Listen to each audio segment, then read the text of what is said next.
eu vou explicar mais ou menos sobre as leis, né? Como dizia a Suelen, né? O Bert, ele é um filósofo e ele é um teólogo. E ele, na verdade, ele não escrevia livros, né? Ele vivenciava. Então, foi através das vivências dele, que, por volta do ano de 2002, ele começou a elaborar o que hoje nós dizemos que são as leis sistêmicas, as ordens do amor, o que ele denomina como ordens do amor. Então, a primeira delas é o pertencimento. O que quer dizer isso? Que todos nós, né, todos nós aqui, nas nossas famílias, nosso trabalho, né, porque nós sempre estamos inseridos em sistemas, né, no sistema familiar, sistema educacional, sistema organizacional. Então, todos nós, dentro dos sistemas, temos o direito de pertencer. O que acontece? Eu vou dar um exemplo familiar que fica mais fácil de se entender. Muitas vezes, nas famílias, aqui, para o Bert Hellinger, não existe o conceito de bom ou mal, né? Então, muitas vezes na família temos aquelas pessoas que são consideradas, por terem comportamentos ou terem atitudes que são desaprováveis na família, são tidas como más. E, na verdade, ela acaba ficando desencaixada daquele clã. Então, por exemplo, o alcoólatra numa família, né? Muitas vezes, esse alcoólatra, ele é excluído, né? A gente encontra aquele tio que é alcoólatra, atravessa a rua, fala, não quero nem ver, né? Ou no caso do aborto, também volto a dizer, não existe conceito de bom ou mal. Mas muitas vezes no aborto, seja ele natural ou provocado, a dor daquela mãe, daquela família é tão grande, que ela prefere fazer o quê? Esquecer. E acaba excluindo essa criança que foi abortada. Isso vai trazer consequências, às vezes para um irmão, às vezes para as próximas gerações. Que eu acho que talvez, eu vi que a doutora Alessandra chegou, talvez ela esclareça um pouco melhor. A segunda lei é da hierarquia. O que seria da hierarquia? Aqueles que vieram antes têm precedência em relação àqueles que vieram depois. No caso do sistema familiar, volto a dizer, os pais têm precedência em relação aos filhos. O primeiro irmão tem precedência em relação ao segundo irmão. E assim sucessivamente. Os pais, como nós dizemos na linguagem, né, das constelações familiares, isso o Bert diz na sua filosofia, os pais são os grandes e os filhos são os pequenos. Muitas vezes, os filhos, por amor aos pais, aqueles pais que estão em conflito, por exemplo, num processo de divórcio, os pais, ou o filho, o que acontece?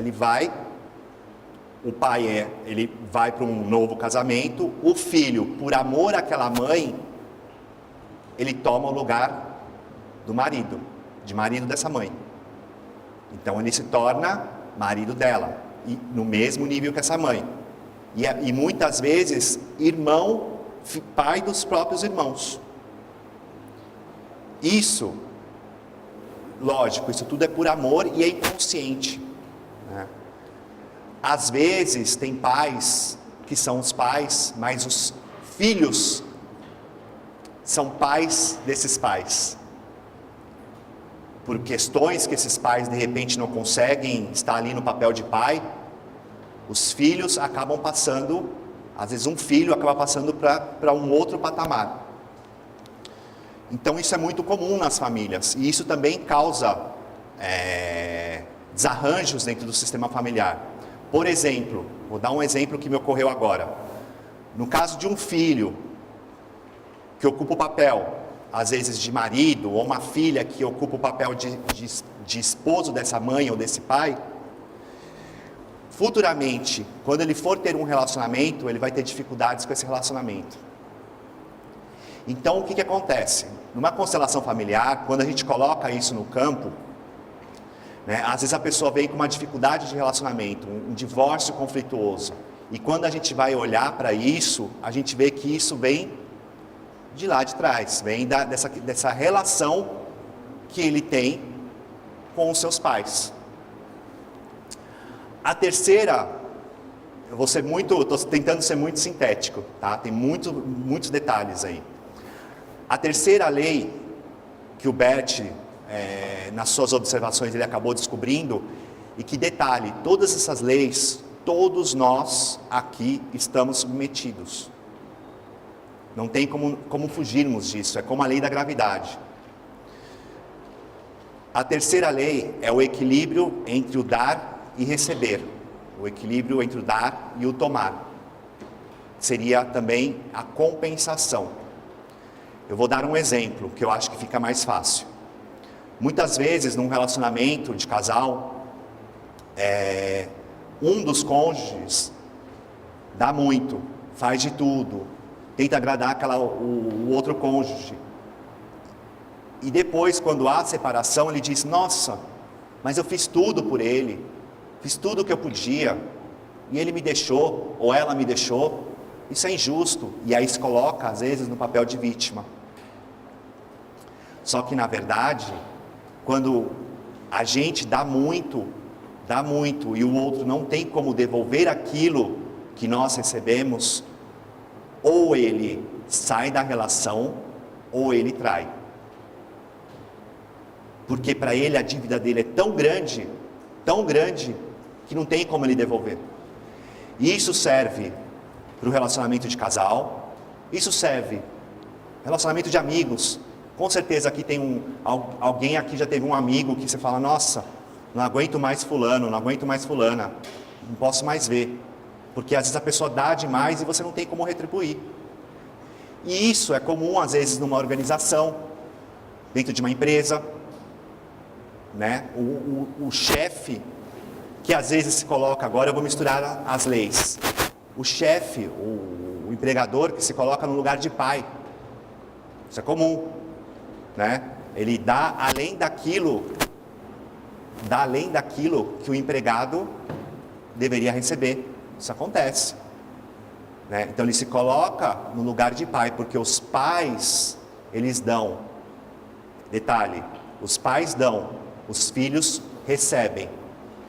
Em todos os relacionamentos deve haver um equilíbrio. Algumas relações não tem como nós equilibrarmos, como por exemplo, de pais e filhos. Os pais dão, os filhos recebem. E os pais deram um bem, que é o nosso maior bem, que nós não temos como devolver, que é a vida.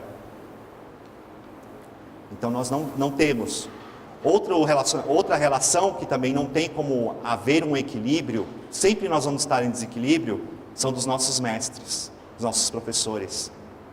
Conhecimento, por mais que a gente pague por esse conhecimento, a gente não tem como devolver.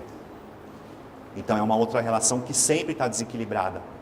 Mas no geral, o relacionamento de casal, no caso de relacionamento de casal, para ser equilibrado, sempre deve haver um dá um pouco, o outro dá um pouquinho mais.